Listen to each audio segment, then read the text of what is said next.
Despite being blessed with sons named Joshua and Ethan, they became overly attached to Susan, who had filled their heads with falsehoods, leading them to neglect their parents. Sometime after Susan, Joshua, and Ethan were kicked out of the house, George passed away suddenly. When I informed Joshua over the phone, his response was unbelievable. "Your dad passed away. Leave the funeral stuff to you, Mom. I don't want to see the face of someone who kicked us out. Yeah, and we're having a great time here, so don't bother us. Just tell the relatives we can't make it because of work or something." I was dumbfounded. A week after the funeral, I received a letter from George addressed to me. When I opened it, it read, "Please read this without our sons finding out." As I read on, I was overwhelmed with emotion. Susan, who had trampled over our family life with dirty shoes, and Joshua and Ethan, who refused to attend their father's funeral. I won't let it end like this. My name is Alice, a 54-year-old housewife and full-time employee. I met George at a welcoming party for new employees at our associated companies. Despite being a light drinker, I couldn't refuse the alcohol offered to me and ended up feeling sick from drinking too much. As I shrank into a corner seat, looking for a chance to leave, George noticed me, struck up a conversation, and arranged a taxi for me. Later, I took a day off to thank him at his office. He was surprised to see me during his break. "Coming all this way just to say thanks? You're really conscientious." We became friends, started dating, and eventually got married. Both of us, George, who grew up in a complex environment, and I, who lost my parents as a child, longed for a warm family. We were sure that we could be happy together, but living together brought unexpected turmoil due to George's sister, Susan. Before the wedding, I tried to greet Susan, but she was too busy to meet, so our first encounter was at the wedding. Since George's parents had passed away, it was a simple ceremony with friends and relatives. Susan stood out in various ways, wearing a pure white dress that emphasized her cleavage at a wedding and sporting heavy makeup like a stage actress. She reeked of perfume. I tried not to show my disgust, but Susan either noticed or didn't like me from the start. She didn't greet me and mocked me. "George, couldn't you find someone better at your workplace?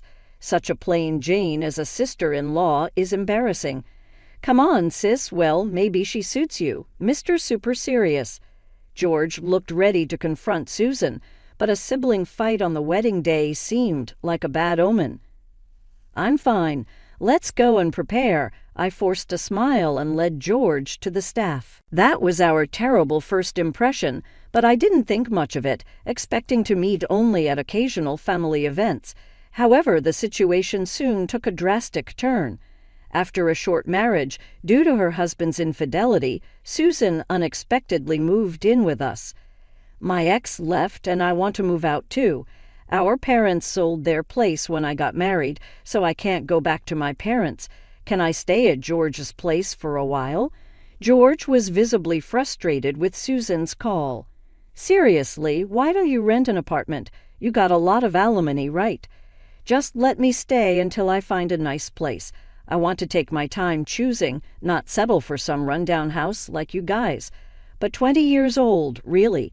Even if it's got a yard and a garage, I wouldn't want it. It's earthquake reinforced and remodeled. Just rent a weekly apartment. Kidding? You're so serious. I'll be there this weekend. My lease is up." In the end, Susan showed up with her stuff and settled in without asking. The main problem was her lack of awareness that she was being taken care of by us. Susan acted like it was her own house, causing George and me considerable distress. Susan would go out every night, sleep in until the afternoon, and then spend the rest of the day lounging on the living room sofa, playing with her phone or mindlessly watching TV. This routine would continue until she went out again after dinner.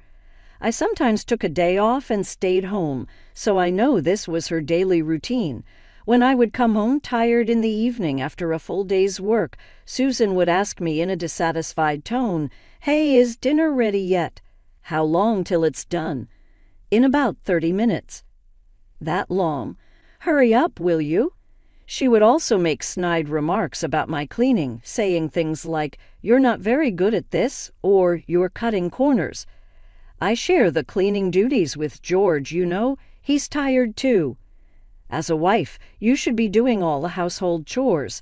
I didn't want to complain to George about Susan and worsen their sibling relationship, but he eventually noticed my growing unhappiness.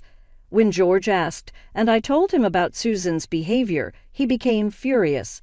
"Listen, Susan, don't you dare overstep your boundaries. You're just a guest here." "Oh, I'm just stating the obvious," Susan replied nonchalantly, "and start contributing to the household expenses. I'm still in shock from my husband's cheating. How can I work in this state? And you want to charge me. You can afford it with a $100,000 alimony you got. You have enough money to buy clothes and go out drinking. I don't need my brother telling me how to spend my money." With Susan acting like this, both George and I were exasperated. My dream of a happy married life had turned into a nightmare because of Susan. George and I had wanted kids soon, but perhaps due to the stress over Susan, it just wasn't happening. We were discussing getting checked when I discovered I was pregnant in our 4th year of marriage. Tears of joy streamed down our faces. George took this opportunity to suggest Susan move out. "Susan, we're going to need more space when the baby comes. Maybe it's time you moved to your own place." Then Susan turned to me and asked, "Alice, what are you going to do about work?" "I plan to return to work after a year of parental leave." "Well, I can look after the baby." "What?" "No, we're planning to use daycare." "Don't you know everywhere around here is full?" After inquiring at the city office and asking other moms at work, I found out that even the non-licensed daycares had over a year's wait list. "See, I told you so." A few months later, as my belly began to show, Susan smugly said, "I'll take care of the baby until you get a daycare spot. I owe you and I'll do it for free. It'll be tough on your finances if you quit your job." After discussing it, George and I reluctantly agreed to let Susan help. Honestly, I was extremely anxious, but surprisingly, Susan took great care of our newborn Joshua. She prepared well by looking up childcare information online, took care of his meals and daily needs, and even took him to parks and community centers. She devoted herself to Joshua. It was evident from how much Joshua adored Susan. Even after our second son, Ethan, was born 2 years later, Susan's dedication didn't change. With George and me busy with work, we were grateful for how much she helped with the kids. But as the boys grew, they started to avoid us more and more openly. Joshua, Ethan, want to go to the amusement park at the end of the month. "We're going with Susan." "How about we go out for a barbecue for Ethan's birthday?" "Susan already took us to a fancy barbecue place for my birthday. We're going to a high-end sushi restaurant. Can't wait." George and I felt torn seeing our sons so excited about spending time with Susan. Even after Joshua and Ethan started elementary school, we were grateful to Susan for spending time with them on our workdays.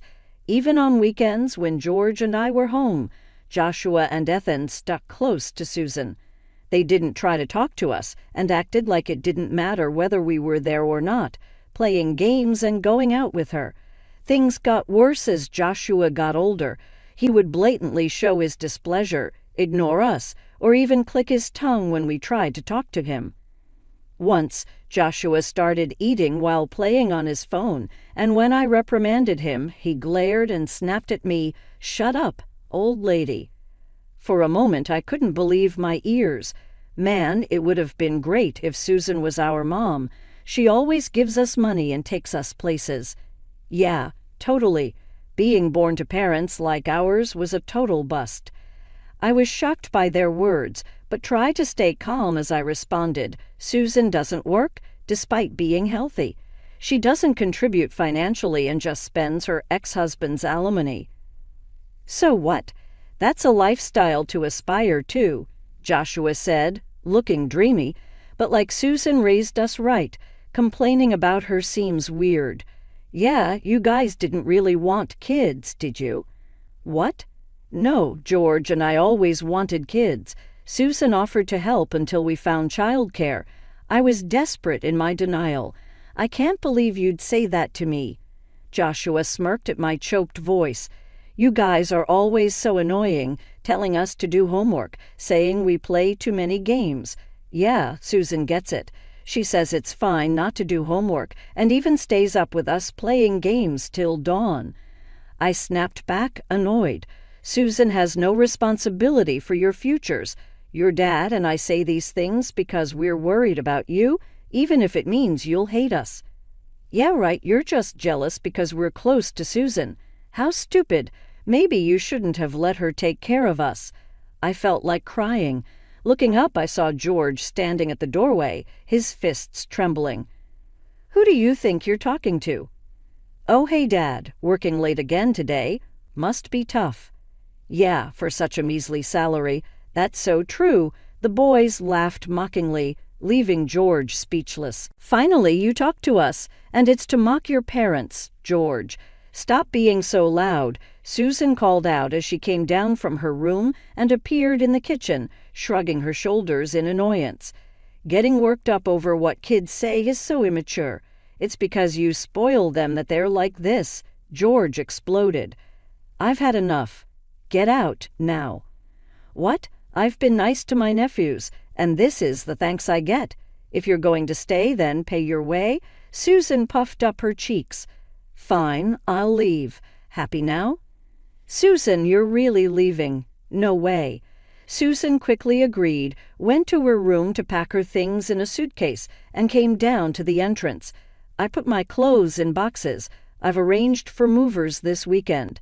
Leave it till then, okay. Susan, are you really going? Yes, take care. She smiled at Joshua and Ethan as they saw her off to the gate, then left. But it was too late to bridge the gap between us and our sons. As teenagers, Joshua and Ethan became more rebellious. Joshua quit his job within a month of starting after high school, and 2 years later, Ethan followed suit, quitting his job after just a few days. They bragged about starting a business together and engaged in dubious deals, spending money from odd jobs in a single night. After a huge fight, George kicked them out of the house. When you get a job, come back. No way will we ever come back to this place, they retorted, and so Susan, who had stirred up our family and the sons she influenced, Joshua and Ethan, left, and it was back to just my husband and me. I worried about how Joshua and Ethan were doing, but without the three of them causing chaos, I breathed a sigh of relief. At the end of that year, as I was about to leave work and head home, I received a call from George's colleague. Are you Ellis? George collapsed at work.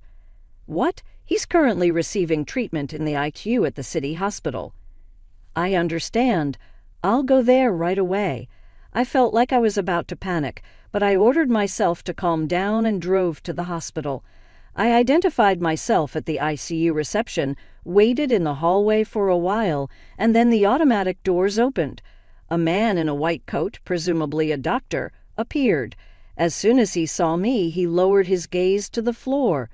We did our best, but I'm sorry. I was speechless, overwhelmed by shock.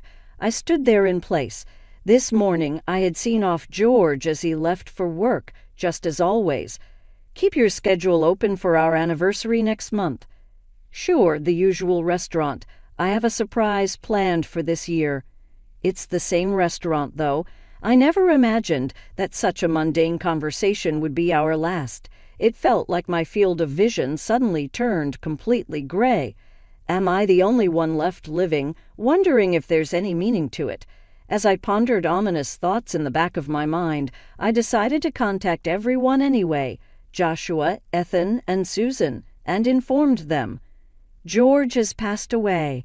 I left a voicemail and I also sent a message. That night I received a return call from Joshua amidst cheerful music and chatter in the background. It seemed like he was having dinner at a restaurant. Joshua, your father has... My voice trembled as I spoke, and Joshua replied with a half-laugh. The funeral and stuff, I'll leave it to you, Mom. Someone who kicked us out like that, I don't even want to see his face. Yeah, we're having fun here, so don't bother us. Oh dear, George really made himself unpopular, didn't he? I could hear Susan chuckling in the background. Just tell the relatives we're absent because of work. Say hi to them for us. Wait just a minute. I stood in shock for a while, holding the phone. Are these people really George's sister and sons? Filled with emptiness, I knew I had to proceed with the funeral arrangements. I contacted George's relatives and the funeral home we always use and arranged a family funeral. The sudden farewell felt unreal, and I couldn't shed a tear during the funeral. However, as normal life resumed, the reality of losing George hit me repeatedly. While preparing dinner, setting up to record a TV drama we used to watch together, making coffee, I'd inadvertently prepare for two or start talking to him, and then realize George was no longer there, and I couldn't stop the tears. A week after George's passing, I was watering the flowers in the garden when the mailman's car arrived. I took the mail and went inside.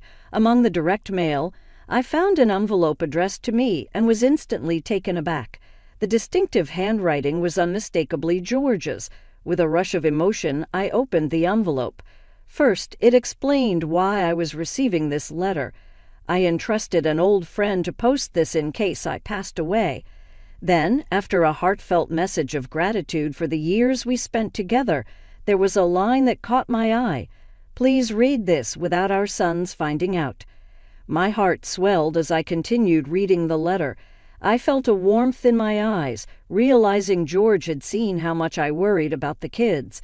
I wiped my tears and made a decision. I had to respond to George's feelings. Susan, who had trampled on our family without care, and Joshua and Ethan, who refused to attend their father's funeral. Just you wait. I won't let it end like this. I immediately took action. George's letter said there's a package for you in a safety deposit box at the bank near the station. Use the enclosed key to retrieve it. I leave the rest to you, Alice. Using the address in the letter, I went to the bank and entered the safety deposit box room beside the ATMs. Following the instructions nervously, I inserted the card into the slot. After entering the PIN, a square part of the table opened, revealing the safety deposit box George had rented. I used the key to open the box and check its contents. Sure enough, everything George mentioned in his letter was there. I put them in my bag and left the bank. Later, I invited Susan, Joshua, and Ethan to my house. I wanted to share George's inheritance with everyone who was important to him. With that excuse, all three of them came eagerly. Without a doubt, the word shameless fitted them perfectly, skipping the funeral but wanting the inheritance. How audacious could they be? Susan, who couldn't wait while I was making tea, blushed and started talking. That stingy, low-earning George had an inheritance, huh, Susan? Maybe he had hidden assets because he was stingy.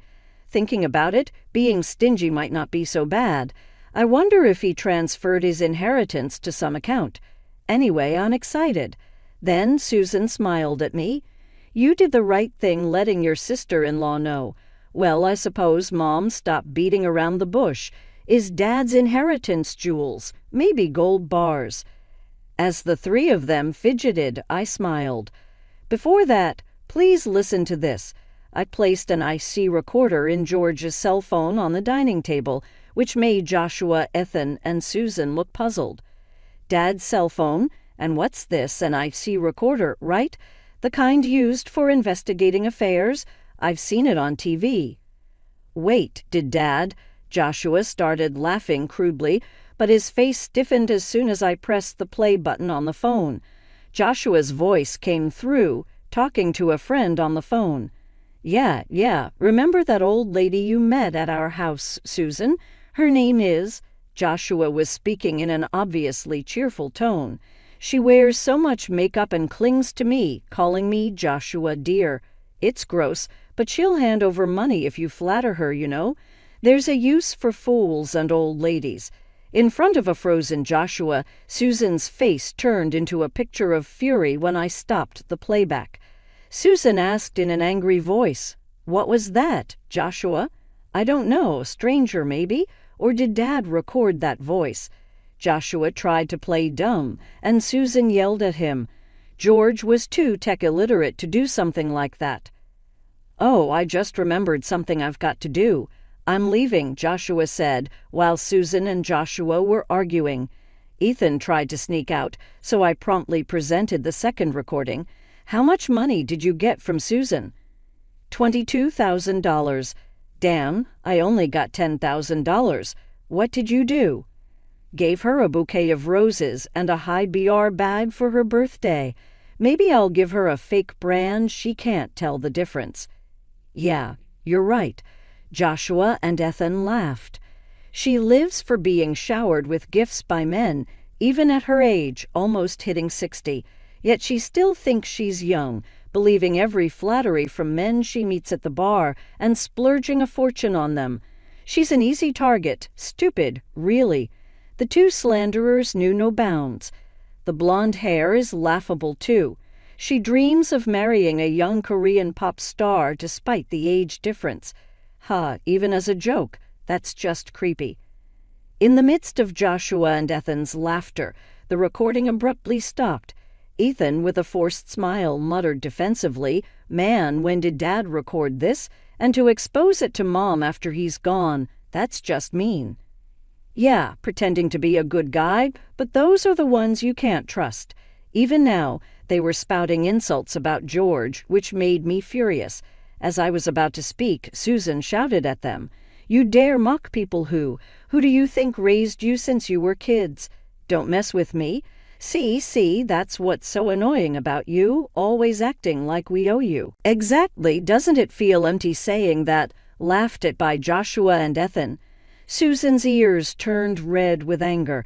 "Now it's your turn, Susan. Having a favorite bar to go to? That's quite nice, isn't it?" As I reached for the IC recorder, Susan's face tensed up. Without hesitation, I pressed play. First, lively music, clinking glasses, and a man and woman talking. Then Susan's high-pitched voice overlapped. "That's right. I've had my nephews wrapped around my finger since they were little. Filled their heads with all sorts of nonsense about their parents. Kids are easy to manipulate." "Oh, Susan, you're so clever," praised by the man. Susan spoke proudly. "I'm single. I need them to take care of me in my old age. Look at my nephews. Handsome, right? True, they look like models or pop stars." Impressed, the host grew more talkative. "I dream of my nephews feeding me, taking me on amusement park dates, even changing my diapers in the future." "Oh, wow, going into a facility? No way. If I'm going to be looked after, it's by handsome men only. Can't wait." I stopped the playback and looked at Susan with Joshua and Ethan's piercing gaze upon her. Susan turned away, so both my brother and his wife had nasty hobbies, recording such things secretly while gallivanting around so much. "I heard from relatives and got curious. After all, alimony from your ex-husband should have run out after 20 years, yet you remained unemployed, so I hired a private investigator to look into your background." I explained, and this is what was recorded. "Susan, you really are quite a character." "No, not funny at all, creepy old lady. What do you think of us?" As the sons cringed and hugged themselves, Susan's eyes narrowed in anger. "Shut up. I did indeed dote on you, spent my precious time and money. What's wrong with expecting something in return?" "Spent money." "Oh, you mean this?" I spread a bank book on the table, making Joshua and Ethan's eyes sparkle. "Oh, is this finally the inheritance?" "Well, sort of."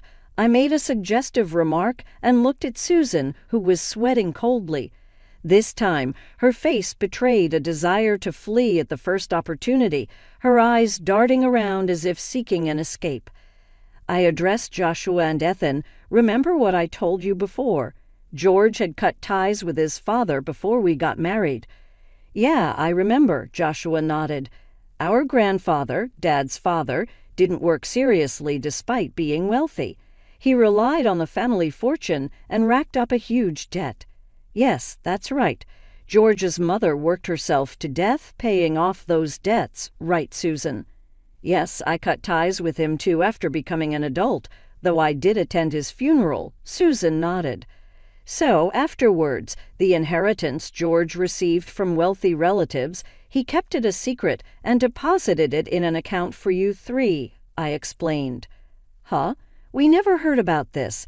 If there was money, why didn't he tell us?" Joshua asked. "He planned to proceed with the inheritance once you started working seriously, but before that, someone used it without permission," I said. Joshua and Ethan simultaneously turned to look at Susan. "No way!" Ethan gasped. "Yes, Susan had been taking George's bank book and seal without permission during his lifetime and withdrawing money." The two apprehensive looked at the bank book and recoiled. $200,000 down to $10 in 1 year. "Hey, what did you spend it on?" "Well, this guy convinced me there was a great investment opportunity. I thought I could double it and pay it back. I just borrowed it, that's all." Susan wriggled as Joshua and Ethan exploded in anger. "Don't joke. That was supposed to be our money," Joshua exclaimed. "Just $200,000, and you're making a fuss, considering the effort I put into raising you. You should be giving it to me for free," Susan retorted defiantly, causing Joshua and Ethan to bristle with anger, veins popping on their foreheads, ready to pounce. "But that's not all, Susan," I sighed, spreading Joshua and Ethan's bank books on the table. "You both started working right after high school, so the college funds were left untouched. I was going to give it to you once you started working seriously, but this too was meddled with." Seeing only pennies left in their accounts, Joshua tore at his hair in frustration, and Ethan almost cried. "Dan it, woman, what you're doing is criminal," Ethan exclaimed. "Yeah, we'll sue you," Joshua added. "Don't be silly, it's called family theft, and doesn't count as a crime when done by a relative." Susan crossed her arms and legs, laughing irritatingly. "I'll pay it back someday, maybe in the next life." "Oh, you can be charged for it. That's why I called the police earlier." At my words, Susan's eyes widened in shock. "Huh. Indeed, relatives living together can't be charged for crimes, which is why George kicked you out, planning to report you." Dumbfounded, Susan asked me in disbelief, "You betrayed your husband's sister." "Well, yes, that's what happened." "Huh, really? Unbelievable. After all I've done for you? How ungrateful." "Who's ungrateful here?" I yelled back, silencing the room. I glared straight at Susan, unleashing my fury. "Because of you, our family is a mess. It's beyond repair. What are you going to do about it?" "Overreacting much?" Susan shrugged. "I should have never trusted Ed. I should have kicked you out sooner." Then Susan turned to Joshua and Ethan, spreading a sinister smile across her face. "I wanted to be a mom. Since I couldn't become one, I thought I'd take your mom away from you too, out of spite." Joshua and Ethan looked terrified. "Are you okay in the head? Just stay away from me for good." "That's a problem. I came today to borrow money from you." Susan smirked. "We're family, so we should help each other in times of need, right?" "Yeah, right, Mom." Suddenly, Joshua and Ethan, who had been furious moments ago, put on a smile. "Actually, we're broke too. Got fired for talking back at work, for taking a little unscheduled break. They're so arrogant," Ethan and Joshua complained bitterly. I felt a headache coming on. "Getting fired is what you deserve." "Why?" "Yeah, we got kicked out of our apartment," Joshua casually revealed. "Didn't pay the rent, so we'll stay here for a while. That's okay, right? And cover our debts. Once we're debt-free, we'll start working seriously." "Can't you lend us about $40,000? You're working after all." Faced with their brazen request, I felt a rush of anger. "Don't mess around. I have nothing to lend to heartless sons who skipped their father's funeral." I vehemently refused. But they persisted. "Please, Mom, if you keep this up, I'll report you to the police too. Don't ever set foot in this house again." Just then, a police car's siren stopped in front of the house. Susan, trying to escape in a panic, ran into the police officers at the front door and was quietly taken away. "Dan, are we going to get arrested too?" "Let's just get out of here for now." Joshua and Ethan glanced at me, standing firm, gave up on asking for money and left. Joshua and Ethan, realizing that the money and allowance Susan had given them came from George and their own savings, seemed to have finally lost all affection for Susan. "I don't want to end up like them," they said, seemingly deciding to work seriously. However, their laziness didn't disappear overnight, and they kept calling me alternately. "Mom, I'm being pressed for payments at the bar. Can you lend me some money? I blew it all on horse racing. Can you lend me about $100,000? I got so annoyed that I blocked their contact information. Later, they tried to ask other relatives for money, but were shunned and denounced as heartless for not attending their father's funeral, leading to estrangement. Eventually pursued by debt collectors for borrowing from shady sources, Joshua and Ethan woke up and started working seriously. However, they had racked up so much debt that they were banned from the nightclubs and bars where they were regulars, now shunned, even at their favorite drinking spots. "We've lost all the fun in their lives," they complained. Susan, being a first offender, paid a fine and was released quickly. However, the incident led to her being dumped by her boyfriend. Moreover, after repaying the embezzled money from George's, Joshua's, and Ethan's accounts, she ended up with a huge debt. Susan now works from early morning till late at night, looking exhausted. What I kept secret from Susan and my sons was that George had left another item in the safe, a large pink diamond necklace, a prestigious heirloom passed down from his mother. As mentioned in his letter, it was intended as a gift for our 30th wedding anniversary next year.